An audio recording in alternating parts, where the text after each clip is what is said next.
Welcome to Left, Right, Center, where we are covering Colorado politics, first on CBS News Colorado. Former President Donald Trump, as expected, announced this week that he is running for the White House again. Trump made the announcement despite a number of Republicans blaming him for their bleaker-than-expected showing this election, and despite his advisors reportedly warning him not to launch his campaign so far in advance of the 2024 election. I'm political specialist Shaun Boyd with our analyst, Republican Dick Wadhams, here in studio with me, and Democrat Mike Dino joins us from Washington, D.C. this week. So, Dick, you know, some suspect that Trump announced early because of the momentum that's building behind Florida Governor Ron DeSantis. Do you see Trump supporters defecting? I do see a softening of support. I really do, Sean. And you can feel it. You can feel it in the reaction to his announcement this week when a lot of Republicans, like Boebert did, said, oh, well, but we like DeSantis too. There are a lot of conservative columnists who were writing pieces this week about how Trump just can't stand to stay out of the spotlight and that he's not in this race for the right reasons. So you're starting to see these things. He is not where he was in 2015 when he got into the race. And so I think you're going to see a continuing discussion of that. And remember what happens December 6th. If Herschel Walker loses that Senate race, I can tell you a lot of the blame is going to be put on Donald Trump for distracting from that campaign in these final weeks. Right. Yeah, a lot of Republicans are worried about that. You know, Mike, just as many Republicans don't want Donald Trump to run in 2024, a lot of Democrats don't want President Biden to run for re-election in 2024. When do you see the first announcements coming on the Democratic side? You think, though, everybody will hold back, wait, see what Biden does here, and when do you think he'll make his announcement? Yeah, I see Democrats waiting for the president. I mean, you know, listen, he has a lot to really cheer on about this past election. I mean, they didn't lose as many House seats as was predicted. They held on to the Senate. He feels good about his policies, the Infrastructure Act, the Inflation Reduction Act. He thinks, you know, he's on the right target of reducing inflation. We're seeing some movement in that. And so in a lot of ways, he's got a lot of air in his sails. He had a good meeting with, you know, the Chinese leader, Xi Jinping. And so you know, he's on a roll. And so he's going to roll right to Thanksgiving through the end of year holidays and into the new year. And I think he's in a good place to be announcing for re-election. After the first of the year, you see that happening? Yeah. I don't see any reason why he would do it before the end of the year. So of the names being tossed around, who do you think would be best to emerge on the Democratic side as an alternative to President Biden should he not run? Well, should he not run, certainly we've seen Gavin Newsom, the California governor. He even challenged Ron DeSantis to debate during the past election season. So he's been enhancing his profile. He endured a recall race and won, you know, handily on that. A lot of people are really impressed with Pete Buttigieg, the transportation secretary who ran for president and the former mayor of South Bend, Indiana. And he's certainly done a very good job in his role over at the Department of Transportation. And so they have an interest, I think, in him. Amy Klobuchar is just coming out with her book. You know, she's in the spotlight, and so I think she continues to have some presence. And certainly our Governor Polis, has gotten a lot of accolades on the national front from media and some interest. And the thing about Governor Polis is that he's fresh off a very dominating victory. What do you think, Dick, on the Democratic side? Should President Biden not run for re-election? I think he ought to run for re-election. I really sure do. You do. Listen, the only reason the Democrats did so well in the U.S. Senate races, Sean, is that all those Trump-supported candidates in the primaries that came out, and then they squandered elections in winnable states. I mean, it was not because people said, oh, let's support President Biden. It was because we nominated bad candidates that went down after Trump endorsed him. But I would say that I would name one other person who will be 35 years old and eligible to become president in 2024, Alexandria Ocasio-Cortez. Interesting. You talk about somebody who has the energy and the ideological commitment to the Democratic Party, I think she would be an outstanding nominee, and I think that I think Mike could get behind her.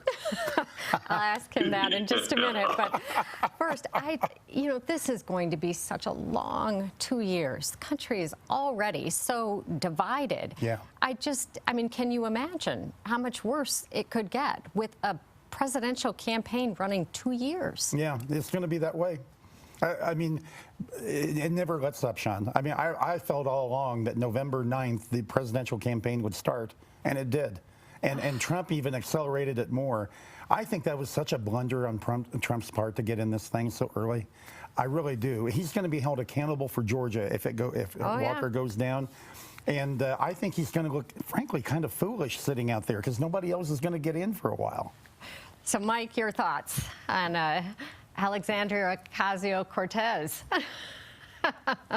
Well, I think she's certainly on the far left side of the party, and we'll see people certainly from the whole spectrum of the Democratic Party want to make a run at it should the president decide that this is just going to be his only term. Even Bernie Sanders' name always pops up, and so he's an old favorite of a lot of people. So I think we'll see new blood. What we saw with Nancy Pelosi yesterday in stepping down from her leadership role, she was very clear it's time for a new generation. And so I think we will see younger people, and I think we'll see younger people that are from a more moderate part of the party gain some strength and support. Well, speaking of a presidential run, Governor Polis, who has dismissed questions about whether he would run for months, didn't rule it out this week when he went on comedian Bill Maher's HBO show. Maher was criticizing the Democratic Party for what he called checking boxes when it came to things like sex, race, or sexual orientation of its candidates. He noted Polis, as an openly gay governor, checked one of the boxes. Maher went on to compare Polis to Florida Governor Ron DeSantis, saying both won re-election by a landslide. So, Mike, what do you think? Will Polis run? I think he's in a position to run.